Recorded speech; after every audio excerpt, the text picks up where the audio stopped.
തല കേറുന്നില്ലല്ലോ അച്ഛാ. അങ്ങനെ അവൻ എനിക്ക് ഒരെണ്ണം സെലക്ട് ചെയ്തു തന്നു. ഓക്കെ. ബ്ലൂ സ്ട്രീറ്റ് നമ്മൾ വിചാരിക്കുന്ന പോലെ അല്ല, കുറച്ച് പാടാണ്.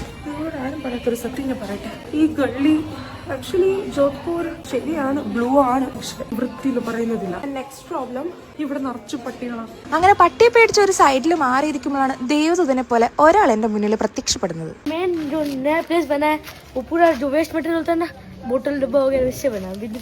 നിനക്ക് സ്കൂളൊന്നും ഇല്ലേ എന്ന ചോദ്യത്തിന് അവൻ പറഞ്ഞ ഉത്തരം, ഞാൻ എഴുന്നേക്കാനിന്ന് ലേറ്റ് ആയി പോയി, അതുകൊണ്ട് ഞാനിന്ന് പോയില്ല എന്നാണ് കേട്ടോ. വളരെ ഇൻട്രസ്റ്റിംഗ് ആയിട്ടുള്ളൊരു ക്യാരക്ടറാണ് ഇവൻ.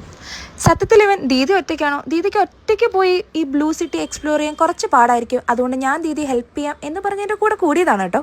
ഇവൻ്റെ ശുഷ്കാന്തി കണ്ടപ്പോൾ ഞാൻ വിചാരിച്ചു, ഓ ഇത്ര ഹൃദയ വിശാലത ഇവന്. പക്ഷെ അല്ല കേട്ടോ, ഇവൻ ആക്ച്വലി ഇവിടെ ഒരു കുഞ്ഞു കേടാണ്. ഇവിടെയുള്ള പാതി മുക്കാൽ ആൾക്കാരും ജീവിക്കുന്നത് ടൂറിസം കൊണ്ട് തന്നെയാണ് കേട്ടോ.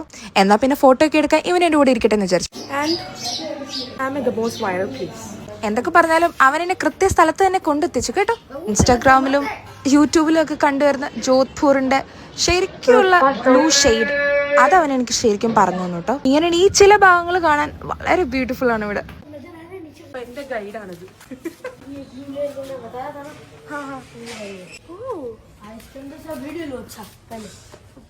Thank you so much.